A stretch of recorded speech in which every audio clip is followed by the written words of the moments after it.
ഇന്നത്തെ ട്രിവാൻഡ്രം വഞ്ചിനാട് ലയൺസ് ക്ലബിൻ്റെ പുതിയ ഭാരവാഹികളുടെ ഇൻസ്റ്റോളേഷൻ സെറമണി എന്നുള്ള ഈ ചടങ്ങിൽ എത്തിച്ചേരാൻ സാധിച്ചതിൽ ആദ്യമായി സന്തോഷം രേഖപ്പെടുത്തുന്നു. എന്നെ ഈ പരിപാടിക്ക് ക്ഷണിച്ച ഇതിൻ്റെ സംഘാടകരോട് ആദ്യമായിട്ട് നന്ദി രേഖപ്പെടുത്തുന്നു. ഈ ലയൺസ് ക്ലബിൻ്റെ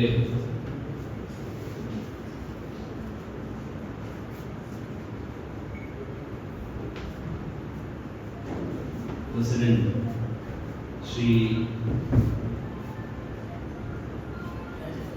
Rajendran Nair, lions Rajendran Nair,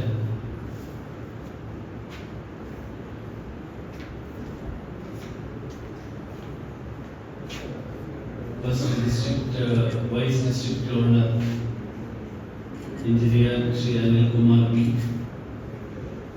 second vice district governor advocate R V Biju, മറ്റ് വേദിയിലുള്ള ഭാരവാഹികളെ, ഇവിടെ എത്തിച്ചേർന്നിട്ടുള്ള ഈ ക്ലബിൻ്റെ അംഗങ്ങൾ, മറ്റ് വേദിയിലും സദസ്സിലുമുള്ള വിശിഷ്ടാതിഥികളെ, എല്ലാവർക്കും നമസ്കാരം. ഞാൻ ഈ ലയൺസ് ക്ലബിൻ്റെ പരിപാടികളിൽ ഞാനൊരു വളരെ പുതുമുഖമാണ്. അതുകൊണ്ട് നിങ്ങളുടെ പ്രോട്ടോകോളിൻ്റെ രീതികൾ വലിയ പരിചയമില്ലാത്ത ഒരാളാണ്. അതുകൊണ്ട് ഈ സാധാരണ നമ്മൾ പ്രോഗ്രാമിൽ വരുമ്പോൾ ലിസ്റ്റിൽ ഒരു പേരുണ്ടാവും, ആ പേരങ്ങ് വായിച്ചാൽ മതി. അപ്പോൾ ഇവിടെ വരുമ്പോൾ ആദ്യം തന്നെ മാസ്റ്റർ ഓഫ് സെറമണിയാണ്, പിന്നെ ചീഫ് ഗസ്റ്റ് എസ്കോർട്ട്. അത് വായിക്കുന്നതെല്ലാം ശരിയെന്ന് എനിക്ക് അറിയുന്നതുകൊണ്ടാണ് കൺഫ്യൂഷൻ. എന്തായാലും ഇന്നിവിടെ ഒരുമിച്ച് വരാൻ, നിങ്ങളുടെ എല്ലാവരെയും കാണാനും പരിചയപ്പെടാനും രണ്ട് വാക്ക് നിങ്ങളുമായിട്ട് സംസാരിക്കാനും ഒക്കെയുള്ള അവസരം ലഭിച്ചതിലേറെ സന്തോഷമുണ്ട്. ഒരു നൂറ്റാണ്ടിലേറെ കാലമായി ലോകത്തിൻ്റെ വിവിധ പ്രദേശങ്ങളിൽ, ലോകമെമ്പാടും സാമൂഹ്യ സേവനത്തിൻ്റെ മേഖലയിൽ വ്യക്തിമുദ്ര പതിപ്പിച്ചിട്ടുള്ള വലിയ സംഭാവനകൾ നൽകിയിട്ടുള്ള ഒരു പ്രസ്ഥാനം എന്നുള്ള നിലയിലാണ് ലയൺസ് പ്രസ്ഥാനത്തെ ലോകമറിയുന്നത്, നമ്മളെല്ലാവരും മനസ്സിലാക്കുന്നത്.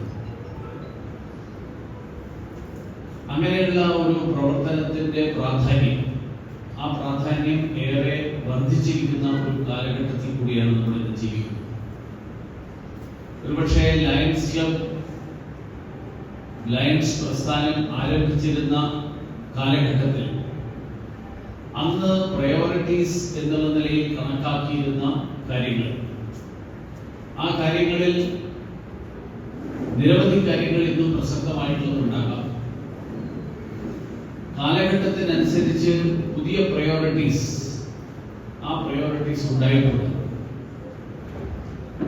ലയൺസ് പ്രസ്ഥാനം വിവിധ പ്രദേശങ്ങളിൽ ആ നാടിന്റെ സാമൂഹ്യ വികസനത്തിന് വേണ്ടിയിട്ടുള്ള പരിശ്രമങ്ങൾ നടത്തുന്ന ആളുകളുടെ കൂട്ടായ്മ എന്നുള്ള നിലയിലാണ് അറിയപ്പെടുന്നത്. നമ്മുടെ നാടിനെ സംബന്ധിച്ചിടത്തോളം ലോകം മുഴുവൻ അംഗീകരിക്കപ്പെട്ടിട്ടുള്ള ഒരു കാര്യം, ഒരു നാടിന്റെ പുരോഗതി അത് കേവലം സർക്കാരിന്റെ മാത്രം പരിശ്രമം കൊണ്ട് ഉണ്ടാകുന്നതല്ല എന്നുള്ളത് ഇന്ന് അംഗീകരിക്കപ്പെട്ടിട്ടുള്ള കാര്യം. സർക്കാരുകളുടെ പരിശ്രമത്തോടൊപ്പം സമൂഹത്തിന്റെ പങ്കാളിത്തം കൂടി ഉണ്ടാകുമ്പോഴാണ് ആ പ്രദേശത്തിന്റെയോ ആ നാടിന്റെയോ പുരോഗതി ഉണ്ടാകുന്നത്. അതിൽ ചില കാര്യങ്ങൾ ഒരുപക്ഷെ സർക്കാരിന്റെ അനുവാദത്തോടും സർക്കാരിന്റെ അറിവോടും സർക്കാരിന്റെ സഹകരണത്തോടും കൂടി മാത്രം ചെയ്യാവുന്ന കാര്യങ്ങൾ ഉണ്ടാകും. എന്നാൽ അതിനപ്പുറത്ത് ഒരു ബിഹേവിയറൽ ചേഞ്ച് എന്ന് പറയുന്ന കാര്യം അത് സർക്കാരുമായിട്ട് ഒരു തരത്തിലും ബന്ധമില്ല സാധ്യമല്ലാത്ത, ഒരുപക്ഷെ സർക്കാരുകൾക്ക് സാധിക്കാത്തൊരു കാര്യം. സർക്കാരിന് ലോകമെമ്പാടുമുള്ള സർക്കാരുകൾ, ആ സർക്കാരുകൾ ഉണ്ടാക്കുന്നത്, ആ സർക്കാരുകൾ ചെയ്യുന്നത് എങ്ങനെയായിരിക്കണം ഒരു സമൂഹം മുന്നോട്ട് പോകേണ്ടത്, അതിനു വേണ്ടിയിട്ടുള്ള എനേബിളിംഗ് പ്രൊവിഷൻസ്, ആ എനേബിളിംഗ് പ്രൊവിഷൻസ് ആണ് സർക്കാരുകൾ ഉണ്ടാക്കുന്നത്. ഞാൻ 6 വർഷം പാർലമെന്റിൽ ഉണ്ടായിരുന്നത് കൊണ്ട് എനിക്കറിയാം, പാർലമെന്റ് ഉണ്ടാക്കുന്ന നിയമങ്ങൾ, ആ നിയമങ്ങൾ ഒരു സമൂഹം എങ്ങനെ മുന്നോട്ട് പോകണം എന്നുള്ളതിന്റെ ഡൂസ് ആൻഡ് ഡോൺസ് ആണ്. പക്ഷെ ആ ഡൂസ് ആൻഡ് ഡോൺസ് അനുസരിച്ച് സമൂഹം മുന്നോട്ട് പോകുന്നുണ്ടോ ഇല്ലയോ എന്ന് നോക്കാനുള്ള സംവിധാനങ്ങളും ഭരണഘടനയുടെ ഭാഗമായിട്ടുണ്ട്. പക്ഷെ സമൂഹത്തെ അങ്ങനെ മുന്നോട്ട് കൊണ്ടുപോകാൻ വേണ്ടിയിട്ടുള്ള പരിശ്രമം, ആ പരിശ്രമം നടത്താൻ സർക്കാരിന് ഒരു സംവിധാനമില്ല. പകരം ആ പരിശ്രമം സമൂഹത്തിന്റെ ഭാഗത്ത് നിന്ന്, സമൂഹത്തിൽ നിന്നുണ്ടാകുന്ന ഒരു എഫേർട്ട്, സമൂഹത്തിന്റെ ഇനീഷ്യേറ്റീവ്, ആ ഇനീഷ്യേറ്റീവിലൂടെയാണ് അങ്ങനെയുള്ള കാര്യങ്ങൾ ഉണ്ടാവുകയുള്ളൂ. സർക്കാരിന് ഇന്ന കാര്യങ്ങളൊക്കെ ചെയ്യണം, ഇന്ന കാര്യങ്ങളൊക്കെ ചെയ്യുന്നത് ശരിയാണ്, ഇന്ന കാര്യങ്ങളൊക്കെ ചെയ്യുന്നത് തെറ്റാണ് എന്ന് പറയും. അങ്ങനെ ചെയ്യുന്നത് തെറ്റാണ് എന്ന് പറയുന്ന ആളുകൾക്കുള്ള ശിക്ഷയും നിർവചിച്ചിട്ടുണ്ട് സർക്കാർ. അതിനപ്പുറത്ത് ആ വ്യക്തി എങ്ങനെയാണോ ചെയ്യേണ്ടത് അങ്ങനെ ചെയ്യാൻ അയാൾക്ക് ഒരു പ്രേരണ കൊടുക്കാൻ സർക്കാരിന് സംവിധാനമില്ല. ഇൻസെന്റീവ്സ് ആൻഡ് ഡിസിൻസെന്റീവ്സ് എന്ന് പറയുന്ന സർക്കാരിന്റെ ഒരു ഗവേണൻസിന്റെ ഒരു സംവിധാനത്തിനപ്പുറത്ത് സമൂഹത്തിന്റെ പരിശ്രമം, ആ പരിശ്രമം, സമൂഹത്തിൽ നിന്നുണ്ടാകുന്ന പരിശ്രമം, അത് സമൂഹത്തിന്റെ സ്വഭാവമായിട്ട് മാറുമ്പോഴാണ് ആ നാട് പുരോഗതിയിലേക്ക് നീങ്ങുന്നത്. ഉദാഹരണത്തിന് നമ്മളിന്ന് തിരുവനന്തപുരത്തെ സംബന്ധിച്ചിടത്തോളം ഏറ്റവും ഗുരുതരമായിട്ട് നമ്മളെല്ലാവരും അനുഭവിക്കുന്ന ഒരു പ്രശ്നമാണ് മാലിന്യ നിർമ്മാർജ്ജനം, വേസ്റ്റ് മാനേജ്മെന്റ്. അത് ലോകത്തെ എല്ലായിടത്തുമുള്ള എല്ലാ സമൂഹങ്ങളും, പരിഷ്കൃത സമൂഹങ്ങൾ, ആ പരിഷ്കൃത സമൂഹങ്ങളൊക്കെ നേരിടുന്ന ഒരു ഏറ്റവും വലിയ വെല്ലുവിളികളിൽ ഒന്നാണ്. ഒരുപക്ഷെ കേരളം നേരിടുന്ന ഏറ്റവും ഗുരുതരമായിട്ടുള്ള വെല്ലുവിളികളിൽ ഒന്ന് വേസ്റ്റ് മാനേജ്മെന്റ് ആണ് എന്നുള്ളതാണ് വിലയിരുത്തപ്പെട്ടിട്ടുള്ളത്. ആ വേസ്റ്റ് മാനേജ്മെന്റിൽ പല സർക്കാരുകളും അവരുടേതായിട്ടുള്ള പ്ലാൻ ഉണ്ടാക്കാറുണ്ട്.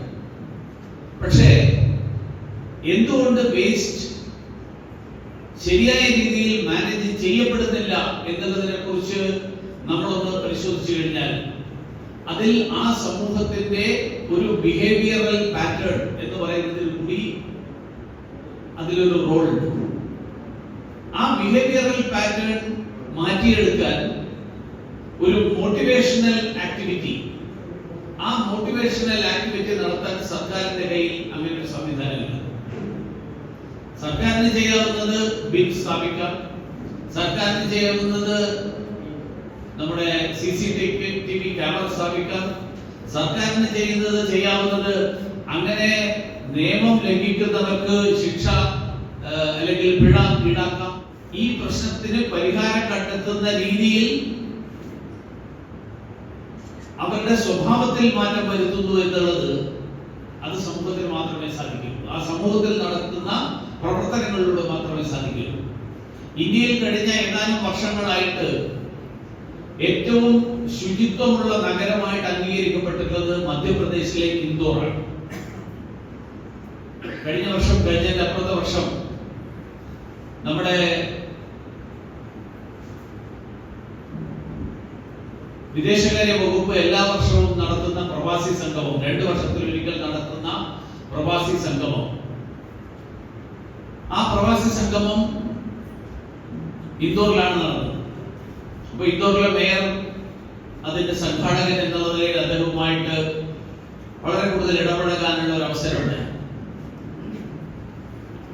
അദ്ദേഹം ആ സമയത്ത് അവിടുത്തെ ജനങ്ങളുടെ ഇടയിൽ ഉണ്ടായിട്ടുള്ള മാറ്റങ്ങളെ കുറിച്ച് എന്നോട് സൂചിപ്പിക്കുകയുണ്ടായി. അദ്ദേഹം പറഞ്ഞു, പുറത്തുനിന്ന് വരുന്ന ഒരാൾ, ഇതൊന്നും അറിയാത്ത ഒരാൾ വന്ന് ഒരു ചോക്ലേറ്റ് കഴിച്ച് അതിനുശേഷം ആ ചോക്ലേറ്റിന്റെ റാപ്പർ അവിടെ തറയിലിട്ട് കഴിഞ്ഞാൽ അത് കാണുന്ന ഒരു കൊച്ചുകുട്ടിയാണെങ്കിൽ പോലും ആ കുട്ടി ആ റാപ്പർ പിക്ക് ചെയ്ത് അടുത്തുള്ള ബിന്നിൽ കൊണ്ടുപോയി. അങ്ങനെ ഒരു രീതിയിലേക്ക് ആ സമൂഹത്തിന്റെ സ്വഭാവത്തിൽ വന്നിട്ടുള്ള മാറ്റം, ആ മാറ്റമാണ് ഇൻഡോറിനെ ഏറ്റവും ശുചിത്വമുള്ള, ഏറ്റവും വൃത്തിയുള്ള നഗരം എന്നുള്ള സ്ഥാനം നിലനിർത്താൻ സഹായിച്ചിട്ടുള്ളത് എന്നാണ് മേയറുടെ അഭിപ്രായം. അവർ ചെയ്യുന്ന മറ്റു പല കാര്യങ്ങളൊക്കെ വിശദീകരിച്ചു. സെഗ്രിഗേഷൻ, അങ്ങനെയുള്ള നിരവധി കാര്യങ്ങൾ. എന്ന് പറഞ്ഞാൽ സോഴ്സിൽ തന്നെ സെഗ്രിഗേഷൻ സാധ്യമല്ല എന്നുള്ള അദ്ദേഹത്തിന്റെ പ്രാക്ടിക്കൽ അഭിപ്രായം ഉൾപ്പെടെ അദ്ദേഹം പങ്കുവച്ചു. കാരണം എല്ലാ വീടുകളിലും നമ്മൾ പ്രത്യേകം റീസൈക്കിൾ ചെയ്യാവുന്ന വസ്തുക്കൾ, പ്ലാസ്റ്റിക് വസ്തുക്കൾ ഇങ്ങനെയൊക്കെ പാത്രങ്ങൾ വെച്ചു കഴിഞ്ഞാൽ പോലും പലപ്പോഴും അത് പൂർണ്ണമായിട്ടും 100% കുറ്റമറ്റ ഒരു രീതിയല്ല എന്ന് പറഞ്ഞുകൊണ്ട് ഇത് ശേഖരിച്ചതിന് ശേഷം എങ്ങനെ കോർപ്പറേഷന്റെ ഒരു എഫർട്ടിലൂടെ ഇത് നടക്കുന്നു, വേസ്റ്റിൽ നിന്ന് വേസ്റ്റ് ടു വെൽത്ത് എന്ന നിലയിൽ നിന്ന് വേസ്റ്റിനെ റീസൈക്കിൾ ചെയ്ത് എങ്ങനെ മാറ്റിയെടുക്കാൻ കഴിയും എന്നുള്ളതിനെ കുറിച്ച് അദ്ദേഹം സൂചിപ്പിച്ചു. അപ്പൊ ഞാൻ പറഞ്ഞത് ഇതുപോലെയുള്ള നിരവധി കാര്യങ്ങൾ, ഇത് ഒരു സമൂഹത്തിന്റെ ഒരു ബിഹേവിയറൽ പാറ്റേൺ, ആ പാറ്റേണിലൂടെയാണ് വരുന്നത്. ഇന്ന് വേസ്റ്റ് പോലെ തന്നെ ഏറ്റവും ഗുരുതരമായിട്ടുള്ള മാറിക്കൊണ്ടിരിക്കുന്ന ഒരു കാര്യമാണ് ഈ വേസ്റ്റ്. നമ്മളെല്ലാവരും ഇന്ന് ഞാൻ ഒരു പ്രോഗ്രാമിൽ ഞാൻ കൂടി മുൻകൈ എടുത്തുകൊണ്ട് കഴിഞ്ഞ 2 വർഷമായിട്ട് നടക്കുന്ന തിരുവനന്തപുരത്ത് നടക്കുന്ന ഒരു പ്രോഗ്രാമാണ് മൻ കി ബാത് ടാലന്റ് ഹണ്ട്. പ്രധാനമന്ത്രി കഴിഞ്ഞ 10 വർഷക്കാലമായി എല്ലാ മാസത്തിന്റെയും അവസാനത്തെ ഞായറാഴ്ച അദ്ദേഹം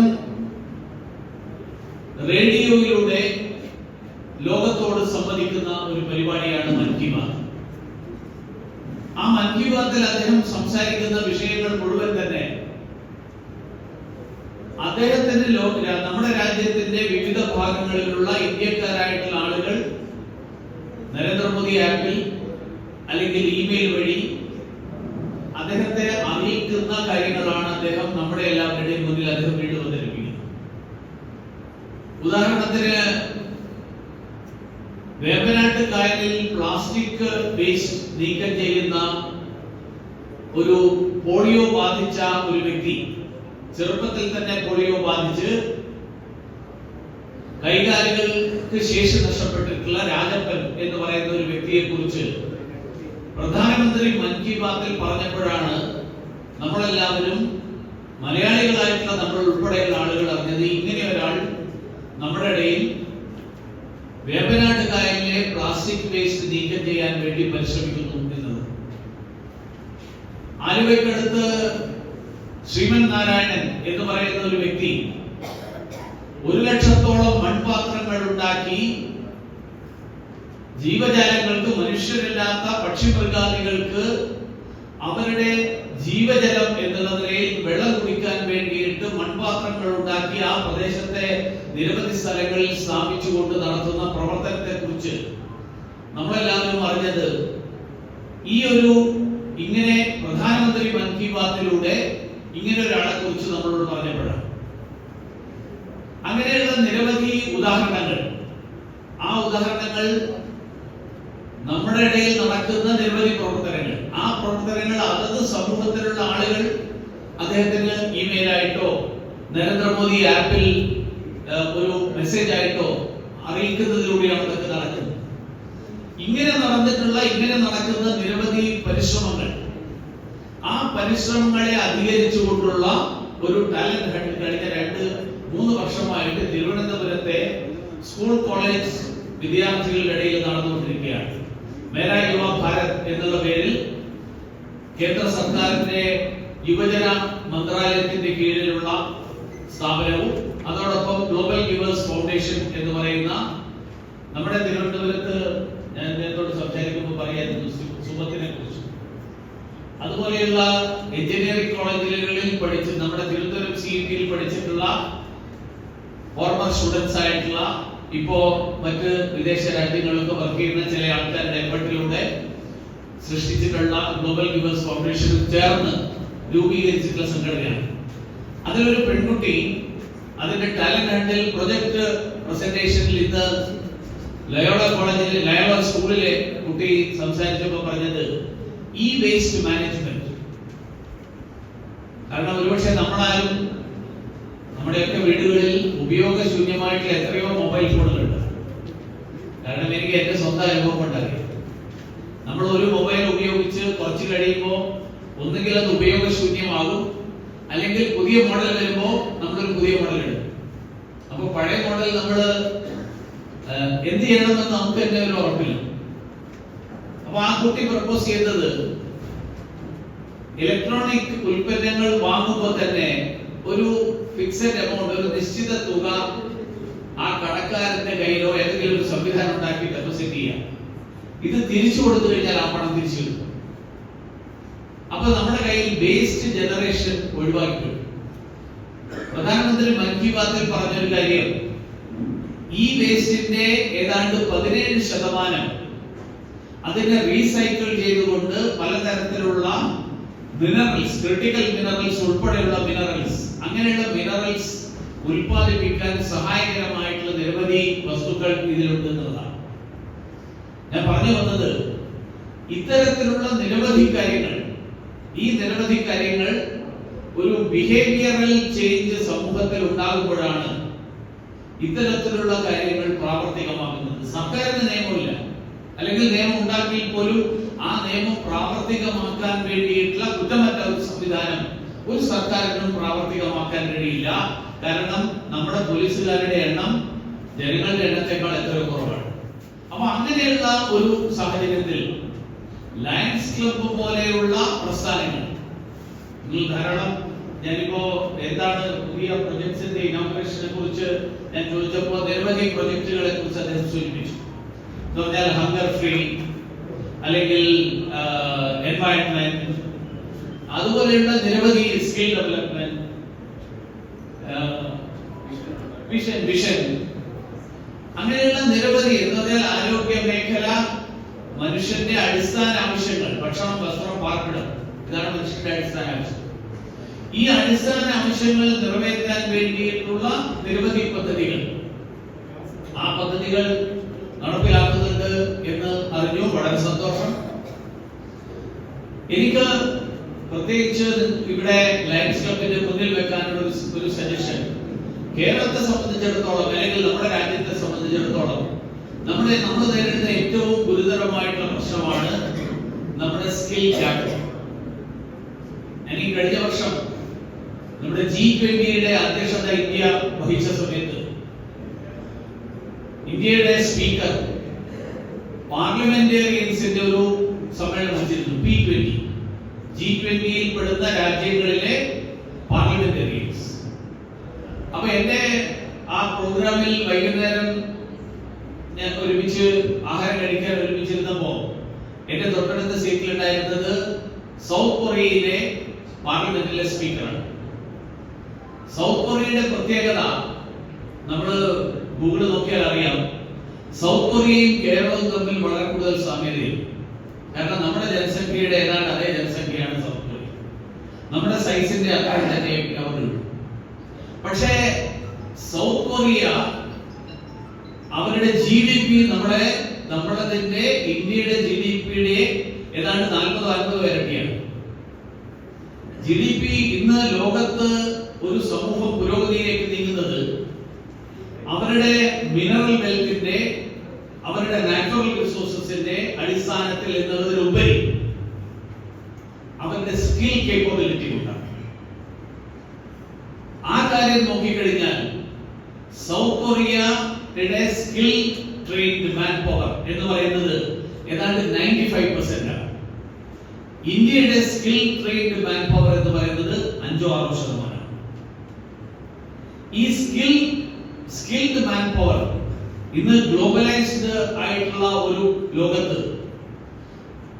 ലോകത്തിന്റെ മാൻ പവർ എങ്ങോട്ട് വേണമെങ്കിലും മൂവ് ചെയ്യാൻ പറ്റുന്ന ഒരു ലോകത്ത്, അങ്ങനെയുള്ള ഒരു ലോകത്ത് സ്കിൽഡ് മാൻ പവർ എന്ന് പറയുന്നതാണ് ഏറ്റവും വലിയ മൂലധനം. ആ സ്കിൽ ഗ്യാപ്പ് നമ്മുടെ രാജ്യത്ത് വളരെ കൂടുതലാണ്. ഇന്ന് ലോകത്ത് തൊഴിലവസരങ്ങൾ ഇല്ലാത്തതല്ല, ആ തൊഴിലവസരങ്ങൾക്ക് ആവശ്യമായിട്ടുള്ള സ്കിൽസ് ഉള്ള ആളുകൾ ഇല്ലാത്തതാണ് ഇന്ന് നമ്മൾ നേരിടുന്ന ഏറ്റവും വലിയ പ്രശ്നം. ഉദാഹരണത്തിന് കഴിഞ്ഞ ഏതാനും മാസങ്ങൾക്ക് മുൻപേ ഞാൻ കൊച്ചിൻ ഷിപ്പ്യാർഡിലെ MD-യുമായിട്ട് CMD-യുമായിട്ട് സംസാരിച്ചു. കാരണം ലോകത്തിലെ വിവിധ ഷിപ്പിംഗ് ഇൻഡസ്ട്രീസിൽ ട്രെയിൻഡ് ആയിട്ടുള്ള ആൾക്കാർ എന്ന് പറഞ്ഞാൽ വലിയ ജോലി എഞ്ചിനീയറിംഗ് ഗ്രാജുവേറ്റ്സ് ഒന്നും വേണ്ട. അവിടെ വേണ്ടത് പോളിടെക്നിക് ITI കഴിഞ്ഞിട്ടുള്ള ട്രെയിൻഡ് വെൽഡേഴ്സ്, ട്രെയിൻഡ് ഇലക്ട്രീഷ്യൻസ്, അങ്ങനെയുള്ള ആൾക്കാരാണ് അവർക്ക് വേണ്ടത്. പക്ഷെ അവർ അത്തരത്തിലുള്ള ഇൻഡസ്ട്രിയിൽ വർക്ക് ചെയ്തിട്ടുള്ള എക്സ്പീരിയൻസ് ഉള്ള ആൾക്കാരായിരിക്കണം. കൊച്ചിൻ ഷിപ്പ്യാർഡ് പോലെയുള്ള ഒരു സ്ഥാപനത്തിൽ നിന്ന് അല്ലെങ്കിൽ അതുപോലെയുള്ള സ്ഥാപനങ്ങൾക്ക് നൽകാൻ കഴിയുന്ന പരിശീലനത്തിലൂടെ അങ്ങനെയുള്ള ആളുകൾ ട്രെയിൻഡ് ആയി കഴിഞ്ഞാൽ ധാരാളം ഓപ്പർച്യൂണിറ്റീസ് ഉണ്ട്. US-ലെ ഹെൽത്ത് കെയർ സെക്ടർ, ഹോസ്പിറ്റൽസ്, ആ ഹോസ്പിറ്റൽസിൽ നഴ്സുമാരുടെ ധാരാളം ഒഴിവുകൾ, ആയിരക്കണക്കിന് ഒഴിവുകൾ. പക്ഷേ അവർക്ക് വേണ്ടത് ബെഡ്സൈഡ് എക്സ്പീരിയൻസ് ഉള്ള, ഇംഗ്ലീഷ് സംസാരിക്കാൻ കഴിയുന്ന, 2 വർഷത്തെ പരിചയമുള്ള ആളുകൾ. അങ്ങനത്തെ ആളുകൾ നമുക്ക് കൊടുക്കാനില്ല. US-ലെ ഹോസ്പിറ്റാലിറ്റി ഇൻഡസ്ട്രി, ആ ഹോസ്പിറ്റാലിറ്റി ഇൻഡസ്ട്രിയിൽ അഹോവ എന്ന് പറയുന്ന അസോസിയേഷൻ, ഇന്ത്യൻ അമേരിക്കൻസ് ആയിട്ടുള്ള ആളുകൾ, അങ്ങനെയുള്ള ആളുകൾ നേതൃത്വം നൽകുന്ന സംഘടനയാണ് അഹോവ. അഹോവയുടെ ഭാരവാഹികൾ പ്രവാസി സംഗമത്തിൽ വന്നപ്പോൾ പറഞ്ഞു, ആയിരക്കണക്കിന് അവസരങ്ങളുണ്ട്, പക്ഷേ നമുക്ക് ട്രെയിൻഡ് ആയിട്ടുള്ള ആൾക്കാർ വേണം. അങ്ങനെയുള്ള ഫിനിഷിംഗ് സ്കൂളുകൾ സ്റ്റാർട്ട് ചെയ്യാൻ നമ്മുടെ വിദ്യാഭ്യാസ സ്ഥാപനങ്ങളിൽ നമ്മൾ ഔപചാരിക വിദ്യാഭ്യാസം നൽകുന്നു. അത്തരത്തിലുള്ള സ്കിൽഡ് മാൻ പവറിനെ ട്രെയിൻ ചെയ്യാൻ, അങ്ങനെയുള്ള ആളുകളെ കണ്ടെത്താൻ വേണ്ടിയിട്ടുള്ള പരിശ്രമം ഉണ്ടായി കഴിഞ്ഞാൽ, ഉദാഹരണത്തിന് തിരുവനന്തപുരം ജില്ലയിൽ നിന്ന് ഒരു 2000-3000 ആളുകളെ, നഴ്സുമാരെ ട്രെയിൻ ചെയ്ത് US-ൽ എത്തിക്കാൻ നമ്മുടെ ഒരു പരിശ്രമം കൊണ്ട് സാധിച്ചു വരികയാണ്. ഈ 3000 ആളുകൾ നമ്മുടെ എക്കോണമിക്ക് നൽകുന്ന സംഭാവന വളരെ വലുതാണ്. 3000 കുടുംബങ്ങൾ മാത്രമല്ല, ആ 3000 കുടുംബങ്ങളെ കണ്ടിട്ട് ഒരു 30,000 കുടുംബങ്ങൾ ഇതേ രീതിയിലേക്ക് പോകും. അപ്പൊ ഈ രീതിയിൽ ലോകം മുഴുവനുള്ള സാധ്യതകൾ പ്രയോജനപ്പെടുത്താൻ നമ്മുടെ യുവാക്കളെ, നമ്മുടെ ചെറുപ്പക്കാരെ, അങ്ങനെയുള്ള ആൾക്കാരെ പരിശീലിപ്പിക്കാൻ, അതിനു വേണ്ടിയിട്ടുള്ള സ്കിൽ മാൻ പവർ. രണ്ടാമത്തെ കാര്യം, ഒരു കാര്യം കൂടി പറഞ്ഞ് ഞാൻ അവസാനിപ്പിക്കുകയാണ്. 2, കേരളത്തിന്റെ ഏറ്റവും വലിയ പ്രശ്നമാണ് എന്റർപ്രണർഷിപ്പിൽ നമ്മളുടെ ഒരു വീക്ക്നെസ്.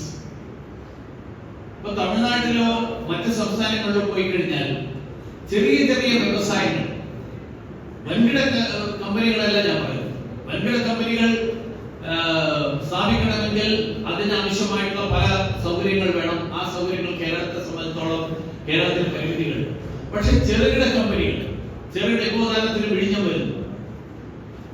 വരുമ്പോൾ വിഴിഞ്ഞവുമായിട്ട് ബന്ധപ്പെട്ടിട്ടുള്ള നിരവധി മൈക്രോ എന്റർപ്രൈസസിനുള്ള സാധ്യതകൾ, ആ സാധ്യതകളെ കുറിച്ച് മുൻകൂട്ടി മനസ്സിലാക്കി പഠനം നടത്തി അങ്ങനെയുള്ള സാധ്യതകൾ ഏത് തരത്തിൽ പ്രയോജനപ്പെടുത്താൻ പറ്റും, അതിനു വേണ്ടിയിട്ടുള്ള ഒരു അഡ്വാൻസ് പ്രിപ്പറേഷൻ, അതിനു വേണ്ടിയിട്ടുള്ള മുൻകൂട്ടിയുള്ള തയ്യാറെടുപ്പ്, ആ തയ്യാറെടുപ്പ്, അങ്ങനെയുള്ള സംരംഭങ്ങൾ ആരംഭിക്കാൻ. പൊതുവെ മലയാളിയുടെ സ്വഭാവത്തെ കുറിച്ച് പറയുന്നത്, മലയാളി നമ്മളെല്ലാവരും ആഗ്രഹിക്കുന്നത് നമ്മുടെ മക്കളെല്ലാവരും നല്ല വിദ്യാഭ്യാസം കിട്ടി സ്ഥിരം ശമ്പളം കിട്ടുന്ന ഒരു ജോലി കിട്ടും. സർക്കാർ ജോലിയാണെങ്കിൽ വളരെ സന്തോഷം. എനിക്ക് സർക്കാർ ജോലി വേണ്ട എന്ന് വെച്ച് സ്വന്തം വരുമാനം ഉണ്ടാക്കാൻ പറ്റുന്ന ഒരു ശ്രമത്തിലേക്ക് സ്വന്തം മക്കളെ പറഞ്ഞു വിടുന്ന രക്ഷിതാക്കൾ, അങ്ങനെയുള്ള രക്ഷിതാക്കൾ വളരെ കുറവാണ്. പൊതുവെയുള്ള സ്വഭാവത്തിൽ അപൂർവ ചില ആൾക്കാരുണ്ടാവും, ഞാൻ ഇല്ലാത്ത തീരെ പറയില്ല. പക്ഷെ കാരണം സ്ഥിര വരുമാനം, ഫിക്സഡ് പെർമനന്റ് ഇൻകം വേണോ, അതോ വരുമാനത്തെ കുറിച്ച് യാതൊരു ഉറപ്പുമില്ലാത്ത റിസ്കി ആയിട്ടുള്ള ഒരു ആക്ടിവിറ്റിയിലേക്ക് പോകണോ എന്നുള്ള ചോയ്സ് വന്നു കഴിഞ്ഞാൽ പൊതുവെ മലയാളി ഓപ്റ്റ് ചെയ്യുന്നത് സ്ഥിര വരുമാനം, പരിമിതമായിട്ടുള്ള സ്ഥിര വരുമാനം, അത് ജീവിതകാലം മുഴുവൻ കിട്ടുന്ന ഒരു ജോലി, ആ ജോലിയാണ് പൊതുവെ ഓപ്റ്റ് ചെയ്യുന്നത് എന്നുള്ളതാണ് ഒരു പഠനത്തിൽ പൊതുവായിട്ട് വന്നിട്ടുള്ളത്. ഇതിൽ നിന്ന് മാറണമെങ്കിൽ നമ്മുടെ കുട്ടികളെ റിസ്ക് എടുക്കാനുള്ള മനോഭാവം. കാരണം എന്റർപ്രണർഷിപ്പിന്റെ ഏറ്റവും വലിയ ഉണ്ടാകേണ്ട ഗുണം റിസ്ക് ടേക്കിംഗ് മെന്റാലിറ്റി. ആ റിസ്ക് എടുക്കാനുള്ള സാധ്യതകളെ ഉപയോഗപ്പെടുത്താനുള്ള അതിനുള്ള മനോഭാവം, ആ മനോഭാവം കുട്ടികളിൽ വളർത്തണമെങ്കിൽ വീണ്ടും ബിഹേവിയറൽ ചേഞ്ചസ്. ഈ മേഖലകളിൽ ആവശ്യമായിട്ടുള്ള പ്രവർത്തനങ്ങൾ കൂടി സംഘടിപ്പിക്കുന്നതിലൂടെയാണ് എന്റെ ഒരു എളിയ നിർദ്ദേശം എന്ന നിലയിൽ നിങ്ങളിപ്പോൾ പ്ലാൻ ചെയ്തിരിക്കുന്ന തീർച്ചയായിട്ടും വളരെ പ്രയോജനകരമായിട്ടുള്ള ആവശ്യമുള്ളത് തന്നെയാണ്. അതല്ല, അതൊന്നും തന്നെ വേണ്ടാത്തതാണ് എന്നുള്ള അഭിപ്രായമില്ല.